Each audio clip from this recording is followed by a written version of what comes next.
प्रिय छात्रों, जैसा कि आप लोगों को पता होगा कि एसएससी जीडी का 10 जनवरी से एडमिट कार्ड इशू हो गया है और उसके एग्ज़ाम जो हैं 10 जनवरी से स्टार्ट हो रहे हैं, जो भिन्न भिन्न शिफ्ट में आयोजित कराए जाएंगे। तो अब पहला क्वेश्चन आपका आ जाता है कि प्रसिद्ध कवि अमीर खुसरो निम्नलिखित में किस एक को छोड़कर बाकी सबके समसामयिक थे? तो आंसर हो जाएगा आपका इल्तुतमिश। ये जो आपका अमीर खुसरो है, और इसी अमीर खुसरो का जन्म जो था वो एटा पटियाली में हुआ था। एटा, और ये एटा कहाँ पड़ता है? तो एटा आपका उत्तर प्रदेश में पड़ता है। तो अमीर खुसरो का जन्म जो है वो एटा में हुआ था, और ये एक प्रसिद्ध हिंदी एवं मुहावरों का प्रयोग करने वाले प्रथम भारतीय लेखक थे। और इन्होंने, अमीर खुसरो ने ही तबला का आविष्कार किया था, और इसी अमीर खुसरो को तोता ए हिंद के नाम से भी जाना जाता था।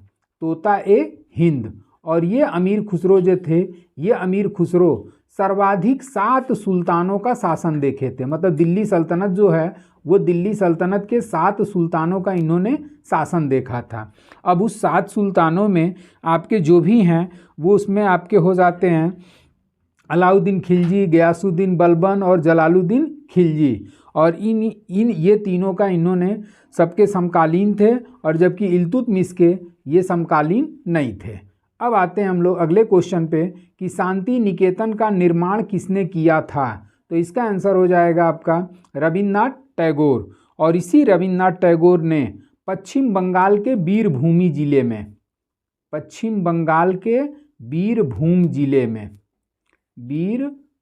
जिले में इन्होंने शांति निकेतन का निर्माण किया था।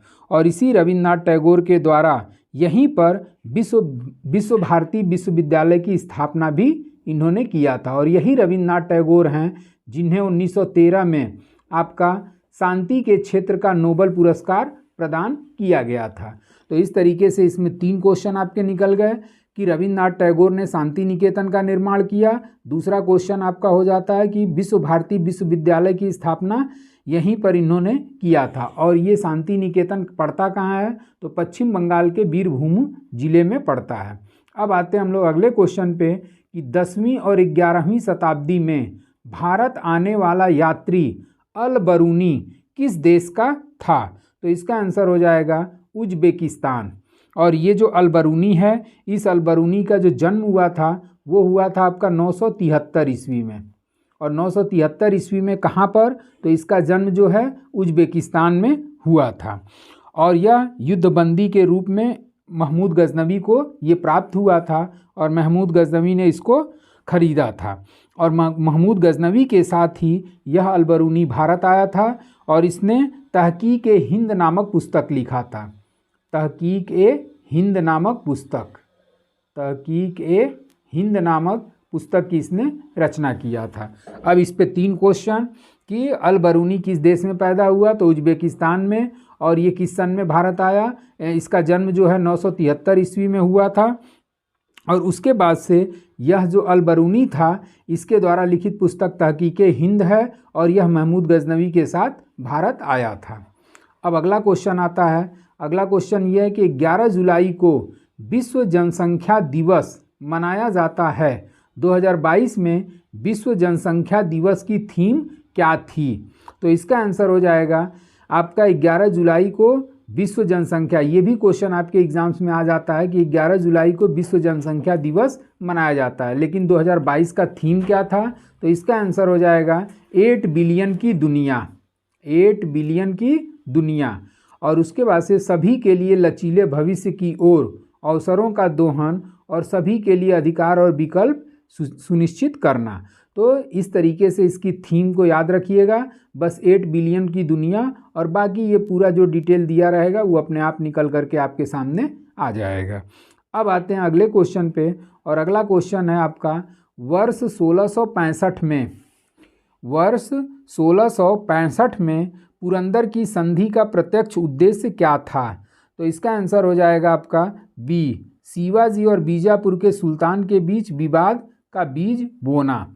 ये थोड़ा कंसेप्चुअल क्वेश्चन है, कंसेप्चुअल क्वेश्चन। और इसमें आप ये भी कई बार परीक्षाओं में पूछ चुका है कि पुरंदर की संधि किस वर्ष हुई थी। तो पुरंदर की संधि जो हुई थी आपका 1665 ईस्वी में हुई थी। किसके किसके मध्य हुई थी? तो औरंगजेब और मराठा के मध्य हुई थी। औरंगजेब और मराठा के मध्य वर्सेस मराठा। और इस संधि में ये हुआ कि इसमें सबसे महत्वपूर्ण जो पॉइंट था ये था कि आवश्यकता पड़ने पर जो शिवाजी थे, ये आवश्यकता पड़ने पर बीजापुर के खिलाफ सैनिक सहायता प्रदान करेंगे। तो इस तरीके से जय सिंह ने ये बड़ी चतुराई से मराठा एवं बीजापुर के बीच शत्रुता का बीज बो दिया था। और ये जो संधि हुई थी, ये संधि औरंगजेब तथा जय सिंह के बीच हुई थी, मराठा न होकर के जय सिंह के बीच की गई थी। इसको थोड़ा सा ध्यान दीजिएगा। हालांकि आपके एग्जाम्स में ज़्यादातर क्वेश्चन यही पूछा है कि पुरंदर की संधि किस वर्ष हुई थी, तो 1665 ईस्वी में। अब आते हैं अगले क्वेश्चन पे, और अगला क्वेश्चन है कि भारतीय संविधान का अनुच्छेद 222 एक न्यायाधीश को एक उच्च न्यायालय से दूसरे उच्च न्यायालय में स्थानांतरण किससे संबंधित है? तो जाहिर सी बात है कि ये आपका जो भी हाई कोर्ट या सुप्रीम कोर्ट के संबंध में जो भी शक्तियां दी गई हैं वो किसको दी गई हैं? तो केंद्र सरकार को। तो एक उच्च न्यायालय से दूसरे उच्च न्यायालय में स्थानांतरण का शक्ति जो है वो केंद्र सरकार को प्रदान की गई है। अब अगले क्वेश्चन पे आते हैं, और अगला क्वेश्चन ये है कि लोकसभा में कितनी सीटें अनुसूचित जाति और अनुसूचित जनजाति के प्रतिनिधियों के लिए आरक्षित हैं? तो आंसर हो जाएगा आपका 131। और ये 131 सीट जो है संविधान में अनुसूचित जाति और अनुसूचित जनजाति के प्रतिनिधियों के लिए आरक्षित है। और ये आपका एक तरीके से प्रावधान लोक प्रतिनिधित्व अधिनियम 1950 में पारित हुआ था। और इसी 1950 के अलावा संविधान के अनुच्छेद 330 में निहित प्रावधान के अनुसार लोकसभा में अनुसूचित जाति और जनजातियों के लिए सीटें जनसंख्या के आधार पर निर्धारित किया गया है, जिसके अंतर्गत अनुसूचित जाति के लिए आपकी सीटों की संख्या 84 है और अनुसूचित जनजाति के लिए सीटों की संख्या 47। तो इस तरीके से दोनों ऐड करने पर यह संख्या कितनी पहुंचती है? 131। तो कुल मिलाकर के प्रतिनिधियों के लिए आरक्षित सीटें आपका 131। अब अगले क्वेश्चन पे आते हैं, और अगला क्वेश्चन है कि पृथ्वी के केंद्र से चंद्रमा के केंद्र तक की दूरी को क्या कहा जाता है? तो इसका आंसर हो जाएगा आपका सी, चंद्रमा की कक्षीय त्रिज्या। चंद्रमा की कक्षीय त्रिज्या। और ये चंद्रमा जो है पृथ्वी का एकमात्र उपग्रह है और सौरमंडल का सबसे बड़ा 5वां विशाल प्राकृतिक उपग्रह के रूप में शामिल है। और चंद्रमा और पृथ्वी के मध्य जो दूरी है वो आपका 3,84,400 किलोमीटर है। और इसी दूरी को चंद्रमा की कक्षीय त्रिज्या के नाम से जाना जाता है। और ये जो चंद्रमा है ये पृथ्वी की परिक्रमा, चंद्रमा जो है पृथ्वी की परिक्रमा करने में 27.3 दिन का समय लेता है। अब आते हैं अगले क्वेश्चन पे, और अगला क्वेश्चन है आपका निम्नलिखित में किस राज्य में मैंग्रोव वन का सबसे अधिक क्षेत्र है?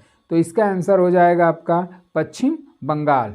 और पश्चिम बंगाल में एक तरीके से आपका जो भी समुद्र तटीवर्ती मुहाने या क्षारीय दलदल या दलदली मैदान के विशिष्ट पारिस्थितिकी को सहवानिकी क्षेत्र के रूप में जाना जाता है। और इसी क्षेत्र में सबसे ज़्यादा मैंग्रोव वन पश्चिम बंगाल में पाए जाते हैं। अब अगला क्वेश्चन कि भौतिक मात्रा प्रेरक तत्व की इकाई क्या है?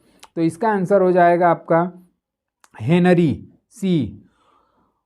भौतिक मात्रा प्रेरकत्व की इकाई क्या है? तो आंसर हो गया हेनरी। अब अगले क्वेश्चन पर आते हैं। अगला क्वेश्चन शक्कर के किण्वन के दौरान कौन सा यौगिक हमेशा बनता है? तो इसका आंसर हो जाएगा इथाइल एल्कोहल। और इसी इथाइल एल्कोहल के कारण शक्कर के किण्वन के दौरान यौगिक हमेशा इसी के कारण बनता रहता है। अगला क्वेश्चन आपका कि किस आदर्श तत्व की साम्यता, किसी आदर्श द्रव की साम्यता कितनी होती है? तो इसका आंसर हो जाएगा आपका 0, 0। किसी आदर्श द्रव की साम्यता जो होती है वो क्या होती है? 0 होती है। अगला क्वेश्चन वर्षा मापने के यंत्र को क्या कहा जाता है? तो हाइटोमीटर के रूप में जाना जाता है। तो वर्षा मापने का यंत्र क्या कहलाता है? हाइटोमीटर। और ये जो वर्षा मापक का यंत्र है, इसका मापने के लिए ज़्यादातर वैज्ञानिक जो है वो रेन गाग का प्रयोग करते हैं, रेन गाग का प्रयोग करते हैं। लेकिन इस रेन गाग की सबसे बड़ी कमी ये होती है कि बर्फ़ भरी बारिश में रेन गाग से वर्षा का पता नहीं लगाया जाता, या फिर तेज़ हवा अगर चलती रहती है, बर्फ़बारी है, तो उस कंडीशन में बर्फ़बारी वाले वर्षे में रेन गाग का प्रयोग या मापन नहीं किया जा सकता। लेकिन ज़्यादातर प्रयोग साधारण तौर पर इसी रेन गाग का ही किया जाता है और वर्षा मापने के यंत्र को हाइटोमीटर के नाम से जाना जाता है। अब आते हैं अगले क्वेश्चन पे, और अगला क्वेश्चन है कि केंद्रीय मंत्रिमंडल ने जून 2022 में किस संस्थान को अंतर्राष्ट्रीय संगठन के रूप में वर्गीकृत करने की मंजूरी दी? तो इसका आंसर हो जाएगा आपदा रोधी अवसंरचना के लिए गठबंधन, और ये इसको शार्ट में क्या कहते हैं? CDRI के नाम से जाना जाता है। अगला क्वेश्चन कि भारतीय रिजर्व बैंक का लेखा वर्ष क्या है? भारतीय रिजर्व बैंक का लेखा वर्ष क्या है? पहले तो ये जान लीजिए, ये भी क्वेश्चन आता है कि RBI की स्थापना कब की गई थी? तो RBI की स्थापना की गई थी आपका 1 अप्रैल 1935। 1 अप्रैल 1935 को RBI की स्थापना की गई थी। और जब इसका राष्ट्रीयकरण कब किया गया? तो इसका नेशनलाइजेशन किया गया था 1 जनवरी 1949। ये दोनों क्वेश्चन आपके एग्जाम्स में कई बार पूछ चुका है कि RBI की स्थापना 1 अप्रैल 1935 को या कब की गई थी? तो आंसर हो जाएगा 1 अप्रैल 1935। और इसका राष्ट्रीयकरण कब किया गया? तो 1 जनवरी 1949। और प्रारंभ में रिजर्व बैंक का जो लेखा वर्ष हुआ करता था वो 1 जुलाई से शुरू होता था तथा कब तक चलता था? तो आपका लास्ट 30 जून को समाप्त होता था। परंतु 2020 में RBI की जो बोर्ड की बैठक हुई, उस बोर्ड की बैठक में RBI का लेखा वर्ष जो है वो 1 अप्रैल से 31 मार्च तक कर दिया गया। तो आंसर क्या होगा? 1 अप्रैल से लेकर के आपका 31 मार्च तक ये RBI का लेखा वर्ष होता है। और इस RBI का मुख्यालय भी आपके एग्जाम से पूछा है। तो RBI का मुख्यालय कहाँ स्थित है? तो RBI का मुख्यालय आपका मुंबई में स्थित है। अब आते हैं अगले क्वेश्चन पे कि बैक्टीरिया की खोज किसके द्वारा की गई थी? तो इसका आंसर हो जाएगा आपका ए, एंटोनी ल्यूवेनहॉक।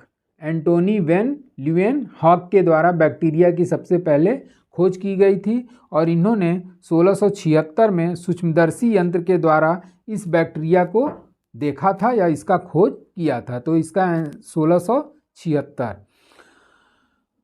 अगला क्वेश्चन आता है कि निम्नलिखित में किसे राष्ट्रपति द्रौपदी मुर्मू का सचिव नियुक्त किया गया? तो इसका आंसर हो जाएगा आपका राजेश वर्मा।